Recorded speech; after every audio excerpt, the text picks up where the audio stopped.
2015चा काळ आठवा. तब्बल 3 तासांचा सिनेमा रिलीज झाला होता थिएटर्समध्ये, ज्याचं नाव होतं देऊळ बंद. अर्थात आत्ता आपण त्याला पार्ट 1 म्हणूया, कारण देऊळ बंद पार्ट 2 हा सिनेमा येणार आहे आणि याचं टीजर नुकतंच ड्रॉप झालंय. 2015 साली रिलीज झालेल्या देऊळ बंद पार्ट 1 या सिनेमाचं बजेट ॲक्चुअली कुठे डिस्क्लोज केलेलं नाहीये, पण तब्बल 20 कोटींची कमाई त्याने त्या काळात केली होती. आता बघा, 2026 मध्ये आपण सगळेजण आहोत. या 2026 मध्ये कुठल्याही मराठी सिनेमासाठी 20 कोटीचा आकडा गाठणं सुद्धा जिथे इतकं कठीण झालेलं आहे, तिथे 2015 सालीच देऊळ बंद या सिनेमाने 20 कोटी कमावले होते.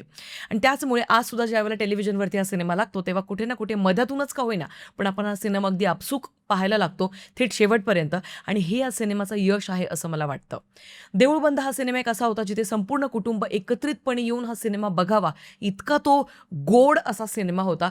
आणि त्यावेळेला एक शास्त्रज्ञ आहे जो प्रचंड नास्तिक आहे, त्याचा देशावरती प्रेम नाहीये, त्याचं त्याचा देवावरती विश्वास नाही, त्याचा धर्मावरती प्रेम नाहीये, कशातच विश्वास नाही. अशा एका व्यक्तीला ज्यावेळेला स्वामी भेटतात, श्री स्वामी समर्थ ज्यावेळेला भेटतात, तर त्यावेळेला ते कशा पद्धतीने दोघांमध्ये जुगलबंदी चालते हे सगळं काही आपल्याला देऊळ बंद पार्ट 1 मध्ये बघायला मिळालं होतं.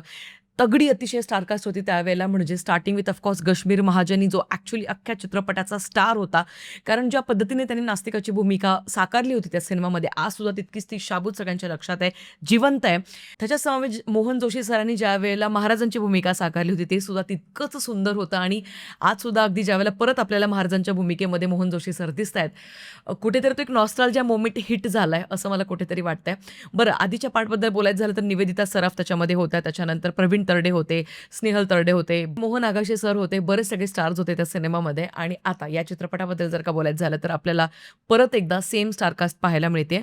पण कश्मीर महाजनी यंदाच्या वेळी नाही आहे, कारण कुठेतरी मला असं वाटतं की पार्ट 1 मध्ये ऑलरेडी तो नास्तिकचा आस्तिक ज्यावेळेला होतो, तर त्याच्यानंतर त्याची स्टोरी तिथेच संपली होती. आता पार्ट 2 मध्ये जर आपण पाहतोय तर मुख्य भूमिकेत आपल्याला स्नेहल तरडे आता दिसते, जी नास्तिक आहे. पार्ट 1 परत एकदा आठवूया तर त्यावेळेला त्या सोसायटीमध्ये आपल्याला एक दाम्पत्य वावरताना दिसत होतं, म्हणजे त्याच्यामध्ये आपल्याला प्रवीण तरडे आणि स्नेहल तरडे हे 2 जण दिसत होते नवरा बायकोच्या भूमिकेत. आठवा, प्रवीण तरडे हा ऑटो रिक्षा चालवणारा व्यक्ती होता आणि त्याचीच बायको स्नेहल तरडे नेहमी देवाच्या नावाने शिव्या घालणारी होती.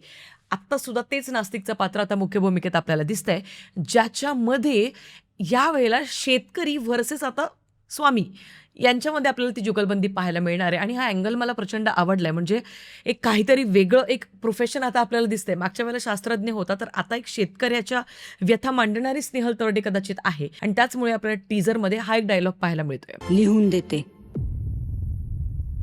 कधी शेतकरी नसल पाहिला. बरं, ह्या सगळ्यांमध्ये टीजरचा सगळ्यात मोठा हायलाईट करणारा पॉइंट म्हणजे हा एक सीन.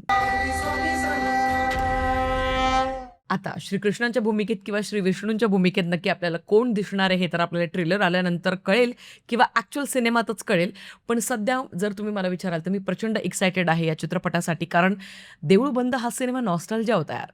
म्हणजे अजून सुद्धा तो सिनेमा असं जेव्हा आपण बघतो तर लय भारी काहीच्या काही क्रिएटिव्हिटी होती यार त्यावेळेसची. म्हणजे 3 तासांचा सिनेमा, बरं असा सिनेमा, असा स्क्रीन प्ले जिथे कुठेच आपल्याला बोर नाही होत, म्हणजे मल्टिपल सबप्लॉट सुरू आहेत एकाच वेळेला. म्हणजे आता ची पण गँग आहे, ती पण काहीतरी करते, मग आपली रॉची जी टीम आहे ती त्यांना शोधू पाहते, मग एक स्पेशल पोलिसांची तुकडी पण आणखीन एक नियुक्त केलेली आहे, ती त्यांच्या मागावर आहे. हे सगळं काही सुरू आहे. त्याच्यात एक शास्त्रज्ञ भारतात आलेला आहे, मग त्याला विरोध करणारे ऑफिसमधलेच इतर काही मूळ भारतीय असणारे काही शास्त्रज्ञ आहेत, तर त्यांना नाही आवडत आहे की ती गोष्ट की तो बाहेरून इकडे आलेला आहे. तो ज्या सोसायटीत राहतोय त्या सोसायटीत वेगळे सबप्लॉट सुरू आहेत, वेगवेगळे काही लोक राहत आहेत. ह्या सगळ्यांमध्ये निवेदिता सराफचा एक स्पेशल अँगल, ह्या सगळ्यांमध्ये कशा पद्धतीने तो त्याला एक पूर्ण एक वारी अगदी घडवतात महाराज. तर हे सगळं काही आपल्याला वेगवेगळ्या सबप्लॉट्समध्ये खूप सुंदररित्या गुंफलेलं होतं प्रवीण तरडे यांनी त्यावेळेला. प्रणित कुलकर्णी आणि प्रवीण तरडे या दोघांचंही बरं डिरेक्टोरियल डेब्यू होता त्या सिनेमाच्या मार्फत. आणि मानावं लागेल बॉस, म्हणजे त्यावेळेला ज्या पद्धतीने अख्ख्या सिनेमाचा स्क्रीन प्ले रचलेला होता, कमाल, अतिशय सुंदर. देऊळ बंद 2 हा सिनेमा 21 मेला रिलीज होणार आहे, म्हणजे आता अगदीच 2 ते 3 आठवडे शिल्लक आहेत. पण मूळतः जर तुम्ही मला विचाराल तर टीजर ॲक्च्युली प्रॉमिसिंग मला वाटला.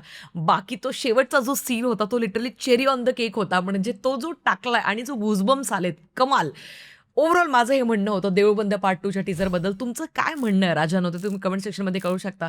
आणि यार का बरं काय माहिती, पण जेन्युइनली मी एक जस्ट अपेक्षा ठेवते की कश्मीर महाजनी याचा थोडा तरी एक रोल, स्पेशल कॅमिओ का होईना, पण देऊळ बंद पार्ट 2 मध्ये असायला पाहिजे यार.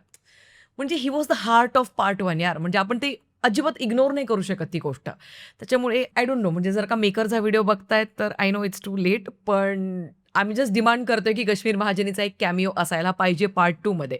विषय संपला. तुमचं काय म्हणणं आहे कमेंट सेक्शनमध्ये कळवा. तुम्हाला टीझर कसा वाटला तेही मला सांगा. भेटूया पुढच्या व्हिडिओमध्ये. तोपर्यंत काळजी घ्या. Peace out.